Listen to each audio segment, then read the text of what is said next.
Heads Network. Heads Network. Heads Network. Heads Network. Heads Network. Heads Network. Ladies and gentlemen, the Heads Network, Kyle and Teresa here. We have a very special guest here today. Kelly Klein, Woman of Honor, dominant force in Ring of Honor. Kelly, thank you so much for coming on with us today. Thank you for having me. Now, women's wrestling is just huge right now across the board. You have the Women of Honor and Ring of Honor, which you're a huge part of. You have the Knockouts and Impact. You got the Women's Revolution in the WWE. Now, you're a part of it. You're living it. You're creating history in the Women Honor division. I got to ask you, like right off the bat, jumping in, how does it feel to be the most viewed wrestler on Ring of Honor's YouTube? It's pretty surreal. I actually was one of the last people to know about that. First off, Kelly Klein versus Mary Dobson, 1 million views. Oh, That's I didn't know that insane. one broke 1 million yet. Oh, it did. Oh, there's more. Kelly Klein versus Solo Darling, 2.9 million views. All right. Creeping All right. up there. All right, and finally, and this one blew me right out of my chair, I will admit it. In this one, drum roll, Kelly Klein versus Taylor Hendricks versus Veda Scott versus Kimberly, 7 million views. Wow. Oh my gosh. I had no idea. You're Yeah, literally a viral star. Well, I appreciate that, and I think it's awesome, but I can't take all the credit because I'm not the only person in those matches. So Well, I mean, that is very true. And as of right now, I think the last time I checked, and correct me if I'm wrong, but you are still the only female you have yet to be pinned or submitted in a match. correct. Wow. I mean, going back, way back before, you finally got here, you've worked so hard throughout the independence, throughout the years, you've earned your spot, truly. But at what point in your life, did you know that this is what you wanted to do? I actually didn't really discover professional wrestling as even an option, even as a fan, until I was 19 years old, I think. Wow. I didn't grow up watching professional wrestling. I didn't really have access to it. So the first event I ever saw was, I mean, I hadn't even seen it. I'd seen bits and pieces on TV when I was probably 6. Wow. Or probably younger than that, probably closer to 4 or 5. But so I hadn't really seen any of it. So you didn't And have then the traditional childhood wrestling childhood. You came in way later on in life. Right, exactly. Wow, I grew up around high school wrestling, so that amateur mat style Greco-Roman. You'll see where I kind of am influenced by that because that's something that I grew up watching and really enjoyed. My dad and my brother wrestled, through high school and college and coached beyond that. So I grew up seeing that, and I think kind of have a little different insight there and an appreciation. So the first event I ever actually saw was when I went to a Heartland Wrestling Association live event. And before it was over, I had already told the couple of friends that I had tagged along with me, told them I wanted to do it. Was there a specific match or moment or something that night, or was it just the whole package, the whole spectacle of everything? I don't think there was one moment in particular, but I think it was just everything. I had, in high school and college, had issues with. I had a background in softball. I played softball through high school and college, and then went on to coach. But I also have a background in music and theater, and have done that through high school and college. Went to school for musical theater and vocal education. Have coached voice lessons, been a guest clinician for show choirs. Been in competitive choirs, composed and recorded. I mean, all kinds of things. So those are, both the athletics and the music and performance are both huge parts of me and who I am. So in high school, there was a time where I was asked to choose between them, and I was put in a really difficult position. And then the same thing happened again in college, where I was being pulled in two different directions and nobody was willing to compromise. So that was something that was really difficult for me. And when I saw that in professional wrestling, I could be a performer and be creative and be an artist, but I could also be an athlete and challenge myself physically, that was just, it was like it was tailor made for me. Now, correct me if I'm wrong here, because you can't believe everything you read on the internet. I found that out for myself when I realized that you didn't really go to school in Africa. Right. I did not go to school in South Africa. How did that come about? Why is that still circulating? I saw you did another interview and you cleared it up, but I was, because when I first was getting this stuff together, I'm like, why she's from Ohio, but she went to school in Africa. How did that I know, come about? and usually when people start with, now this is really interesting, I go, oh, here comes the South Africa Here question. comes the Africa question. So when I first started wrestling, and for the first probably 8 to 10 years when I was training in wrestling, I was going by the name of Mary Elizabeth Monroe, and I had rainbows on all my gear. I was a cross between She-Hulk and Buddy the Elf, and I was the rated G superstar. And so because of that, back in the days of MySpace, when you would pick your background and your song and all this theme stuff, somebody had put on my MySpace in all of the bio just things that like went along with my character. So because my whole thing was I love rainbows and it was all rainbows, they just, I think, just typed in rainbow and found Rainbow High School and put that on there. And I don't even know if I could still get into my MySpace. Little MySpace Tom, right? Little Tom. Right. So, yeah, Tom in my top 8. Of course. Hey, he was in my top 8 too. I mean, come on. But he, so whoever, I guess, saw on there and then, perpetuated it and then put it other places. And then before you know it, you have multiple sources. So it looks kind of legit, but really they're all based off of, something that was not meant to be misleading. It was just meant to be a character kind of page. So. At this point, I wouldn't even deny it. I would just go along with it, Oh, yeah, I did go to high school in Africa. It was a great experience. Yeah, I mean, most things, like if somebody directly asks me, I'll tell them the truth, but I do, I don't, it's not like I have to go put out a press release and clear things up, because I just think the internet's kind of funny that way, and if people just are confused, then it amuses me. Well, what I find incredibly amusing is that I was researching and I was looking up stuff. And of course, I got into ProWrestlingTees.com. You can still find Mary Elizabeth Monroe shirts right now. Rainbows before rain. Coming from. Rainbows before rain hose. And I saw that and I was like, I almost want to buy that shirt just on that alone. That's one of my favorite shirts. And that phrase actually came from a fan. And I asked him, I said, this is really funny. Can I make this into a shirt? So he said, yeah, that's fine.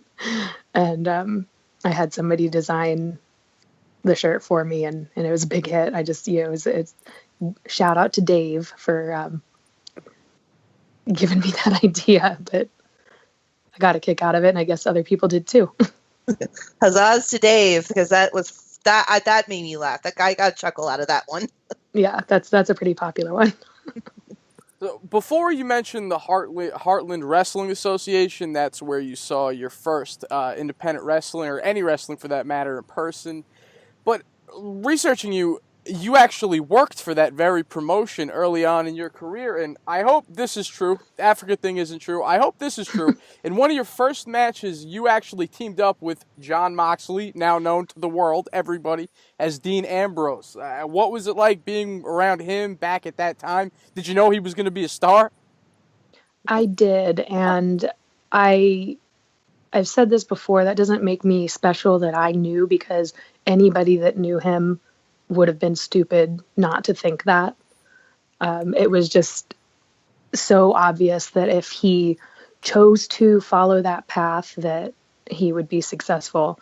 But it was really just kind of good timing. He hadn't been there too long before I started. So he and I trained together a lot. And, there were times where we would be the only ones that would, kind of try to get them to open up the school early to get extra training time. So we were both really on the same page there for a while, where we were, just trying to work really hard. But he was that guy that would be one of the only people that were using the weight equipment and, that was doing those extra things. And he always had that just kind of it factor. So, I think anybody back then, if you would have asked them, would have said, like, this guy is going to, do something big. Going back to when you had that moment of, I want to do this, and you stepped in the ring for the first time, what did that feel like? I bet it was one of those moments where it's like, holy moly, I'm here. So what did that feel like for you? It was really cool to be in the ring, because anything, like, I don't like to watch other people doing something. I want to be doing it. So getting into that ring finally was awesome, where I could just, like, dig in and, really start to kind of learn. It was not that I didn't, it's not that it wasn't what I expected, because I really didn't have expectations, just because I didn't have any kind of really background or frame of reference, but I didn't really know what to expect. So, there are a lot of things about the ring that, like, really hurt, and you're just never prepared for how much it hurts. I remember when I first started training,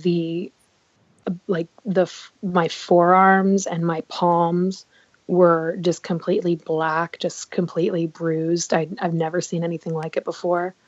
And I just, it's like you have just bruises and stuff all over the place. And eventually that goes away, for, I guess, just because your body kind of gets used to it, or you get used to, like, how to move to somewhat alleviate that. But there were just things that you just think you might know how it would feel, but you have no idea. And then, since I had a dance and a theater background, a lot of things were very counterintuitive, because I mean, people even teased me. They, when I was in the ring doing things, they would be like, well, you're moving like a ballerina. And actually there was a match where it was like the first big move I ever gave to anybody, and I gave John Moxley a tornado DDT, and he made fun of me because I pointed my toes. Because that's what you do. You always point your toes.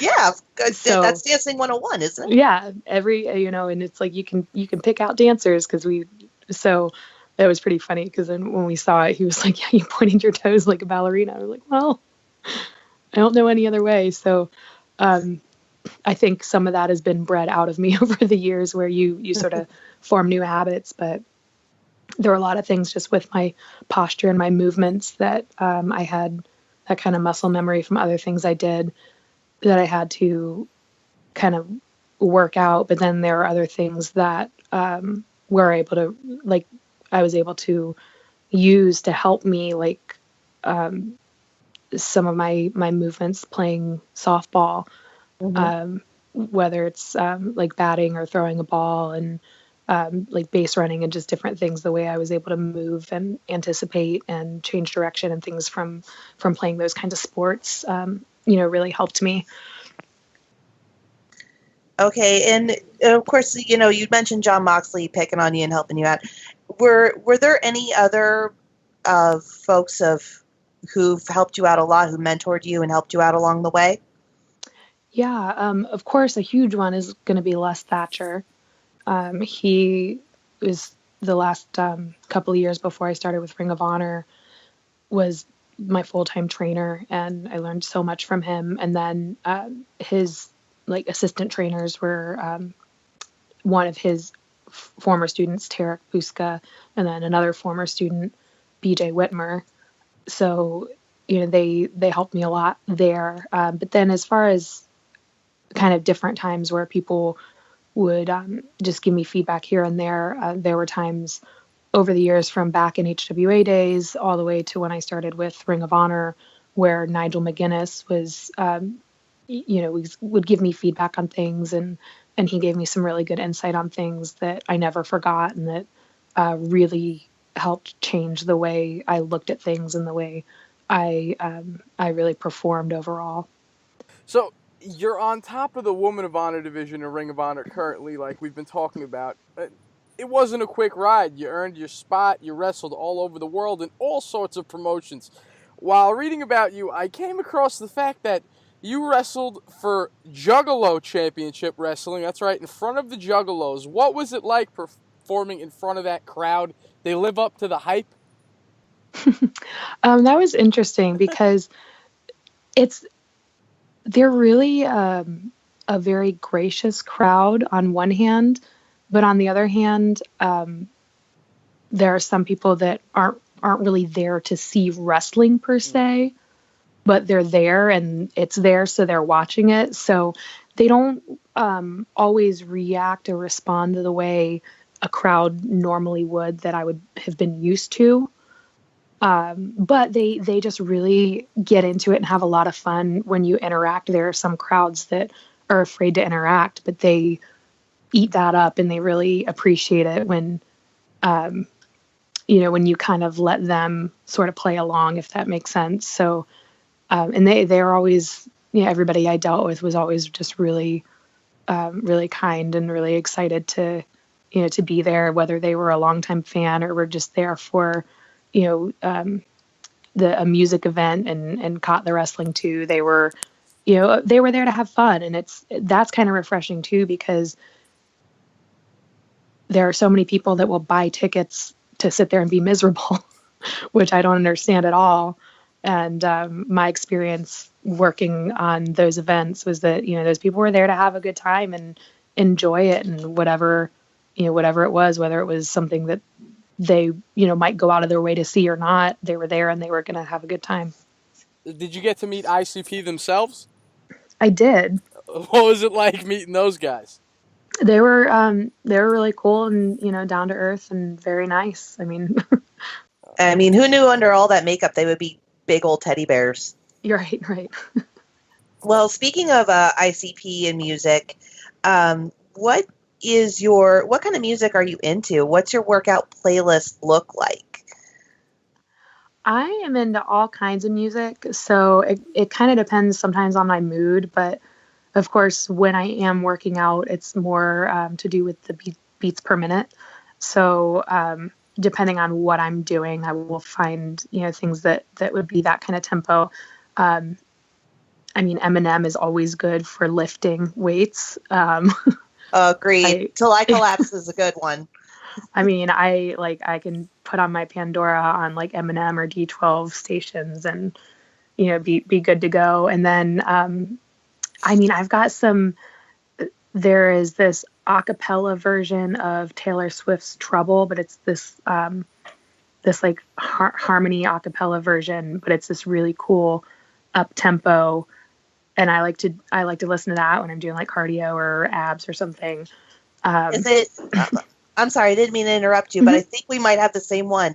Is it Fall Off the Earth? I'm not sure. I just remember the picture is like black and white. Okay, because I was just going to say, if that's Fall Off the Earth, I was like, oh my gosh, I like her even more now. We like the same stuff. I'll figure out, because if not, I'll have to look that one up. But, I'm trying to think on, there's some just kind of random things. Like, I used to go on to the music, like the Apple Music, and I don't know if they still do this, but it used to be like every week there'd be a free song you could download. So I would just download whatever those were. So there's some that were just, not artists that I was necessarily familiar with, but if, I would listen to it and I like it. And so I just put them all in this little playlist that was all just kind of the up tempo, workout sort of playlist that just had good energy. But it could be just any genre, really. I love music. That part's obvious that you love music, and it's, I heard on a recent podcast, actually, my friend, our pals, Mike Larkin at Max Mm-hmm. Podcast, and you mentioned, being a part of music and theater. And speaking of famous theaters, we learned I learned a little tidbit on that podcast that you have something in common with our favorite writer director Kevin Smith and my favorite comedian George Carlin, and that you've played Carnegie Hall. Yeah. What was that like? That was pretty amazing because when I was 18 and I graduated high school, a friend of mine and I got to go on a trip to New York City. Both of our dads had won this trip at an auction and split it so that they could take us for our graduation gift. And I remember, one of the nights we were walking around New York and we walked past Carnegie Hall, and my dad goes, well, why don't you guys sing a little something so at least you can say you sang at Carnegie Hall? So she and I were just standing out on the sidewalk in front of Carnegie Hall singing. And, that was always just kind of like a fun little thing. It was something that like we both wanted to aspire to because we were both going to school for theater. But, it's one of those things, like it's a big deal. So then like 10 years later, or not, maybe not that, I mean, nearly, I was walking onto the stage to sing, and it was Full circle. Yeah, I mean, that was pretty amazing. And just, remembering back when I had been there singing on the steps of Carnegie Hall, that was really cool. And it's beautiful. And, what really actually struck me was that I wasn't nervous, and at the risk of sounding like kind of arrogant, which is not my intention, but I had worked really hard, and the group I was with had worked really hard to get there. So when we were there and we were walking on stage, I didn't feel like I didn't belong there. I knew that we had worked for it and we had earned the right to be there. So I didn't feel out of place or nervous. I just remember walking there and being like, yeah, you know what, this is where I'm supposed to be right now. And, I think that if you really work at what you're doing, then, you should always feel a little bit of that level of, maybe not comfort, but enough of that feeling that like, yeah, you know what, I do belong here and I worked for this, and now I'm going to work for whatever the next goal is and whatever the next step is. And looking at your YouTube view record, that's all part of it, all part of your attitude. You believe in yourself, you work hard, and you're accomplishing your goals. Yeah, if you just keep taking each next best step, then, you get where you're supposed to go.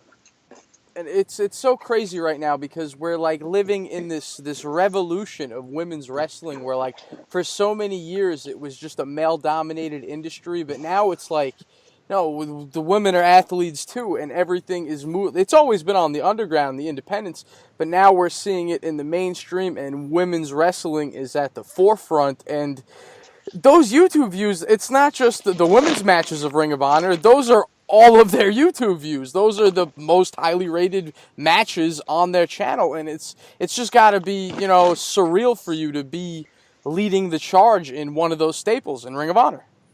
Yeah, it's definitely never something that I really would have expected or anticipated when I started wrestling. So to me, it's a really good place to be, where I feel like everything I do now is just a bonus. I'm very content in that way, that, not that I'm just like resting on my laurels, but I'm never going to feel any kind of regret looking back. I know that I've gotten to do some amazing things. I've been involved in some amazing things, and part of, some awesome things in history that, no matter what happens, nobody can take those things away.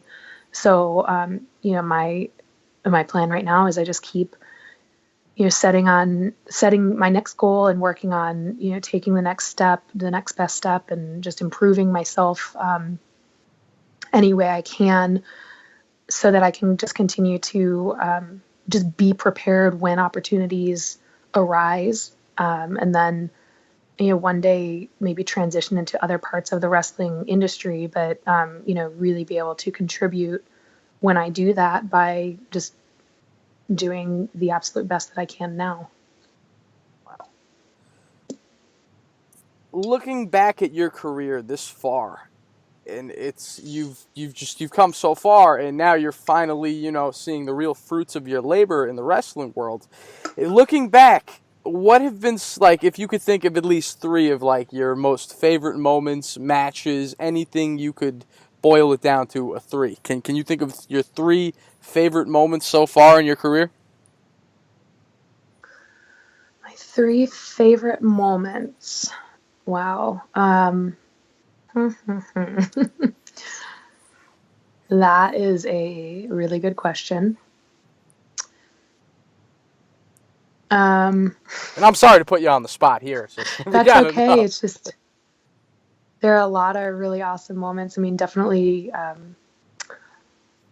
going to Japan, something that was actually really incredible was not only going to Japan, but there was a training day at the dojo where I was invited to lead part of the training, and that was a huge honor for me. And then afterward, I was told that the women, and I'm talking like the experienced women who I really respect, were telling people that I had really hard training and that they really respected me, and to get that from those women that's got to be one of the biggest compliments you can imagine. I mean, that's a really big deal. So that's definitely huge.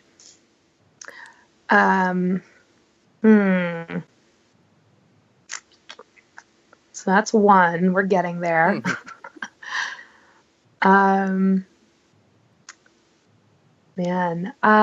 think maybe the first time Women of Honor appeared on TV was a big step and a big milestone. And my friends and family, were all asking like, okay, when can I watch? And let me know when your episode will be on, and so they could all watch. And it's funny too, because my dad in particular has sort of always been like this, but he won't like compliment you to your face, but he'll like brag about you to other people.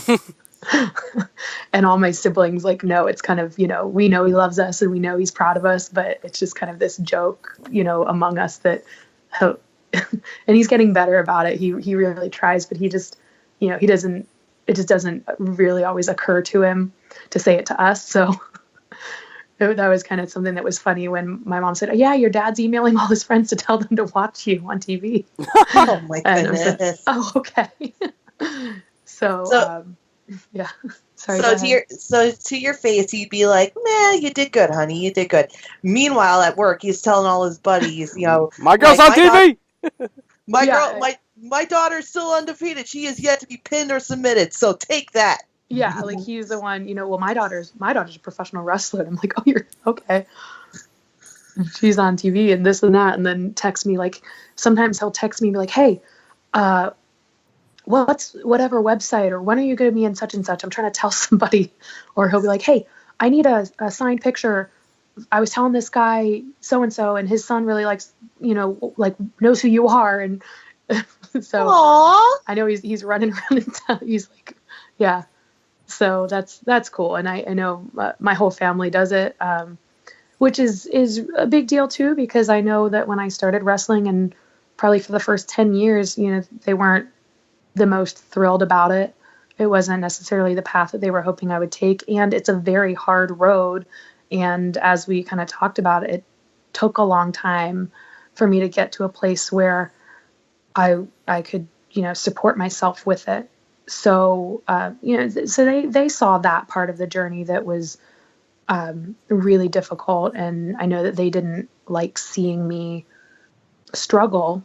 Mm-hmm. And I think they thought that there were other routes I could go where I would be happy and successful. And, maybe that were just seemed more feasible. So, they were concerned for a really long time. So, but still proud of, that what I was trying to do. But now, it's nice that they can, of course, my mom's always worried and, doesn't want me to get hurt. And, with as much as I'm traveling and things like, she wants to know, where I am and that I'm okay. So, I'm a grown up married woman that lives in a different state, but I'll still text her and say, okay, I landed. I do the same thing with my parents, so it's not a big deal. I will. Yeah, I'm 34 years old, and my dad still makes me text him when I get home. Yeah, and that's just their way of saying that they love you. Oh yeah, and it's she'll ask, well, where are you wrestling? How far a drive is that? Well, what time are you going to be able to leave after the match?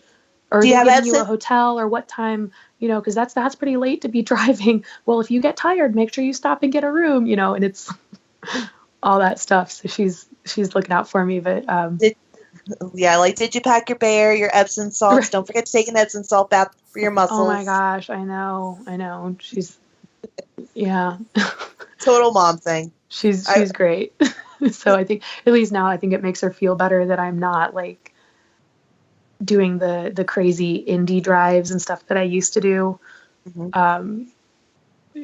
Those are pretty trying. So now that most of my stuff is like traveling with a group of people with Ring of Honor, and she knows like I'm with reputable groups of people in a company that there's not going to be any surprises. So that's good. Yeah, nothing weird. Right.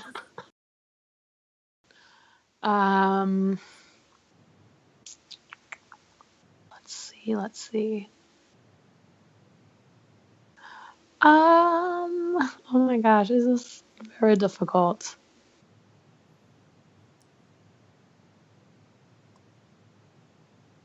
Oh my gosh, I don't know.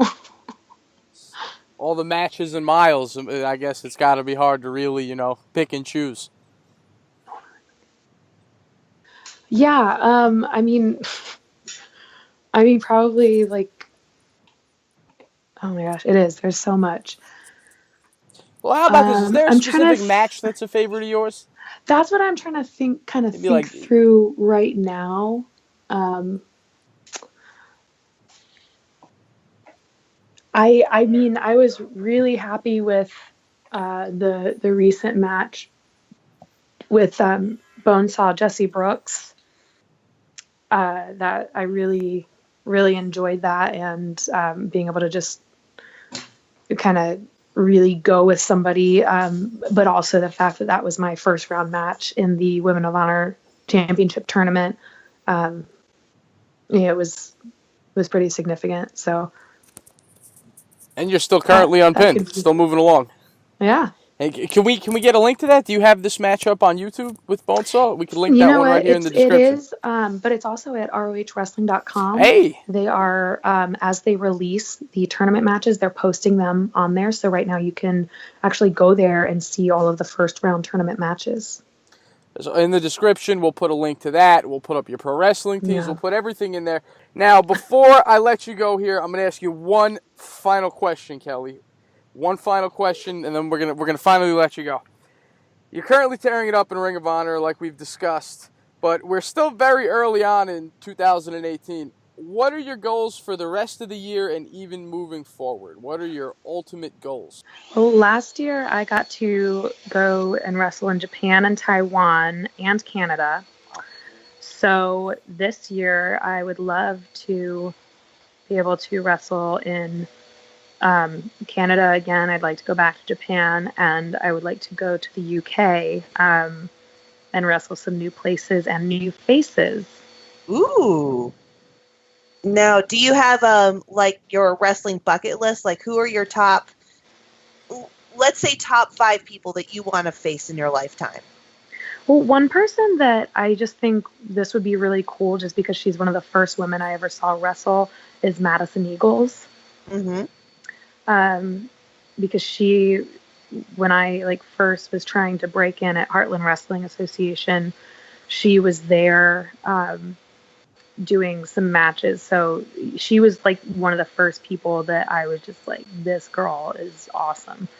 So that would be really cool. Mm-hmm. Are these people I've never wrestled before?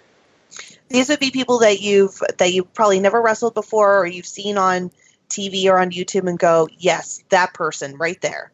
Okay, so Madison Eagles, I already said Debbie. I actually haven't had a singles match with Kagetsu, and I would really, really like to do that. Mm-hmm. I think it would be awesome. Who else? Oh my gosh. Again, there's so many good choices. I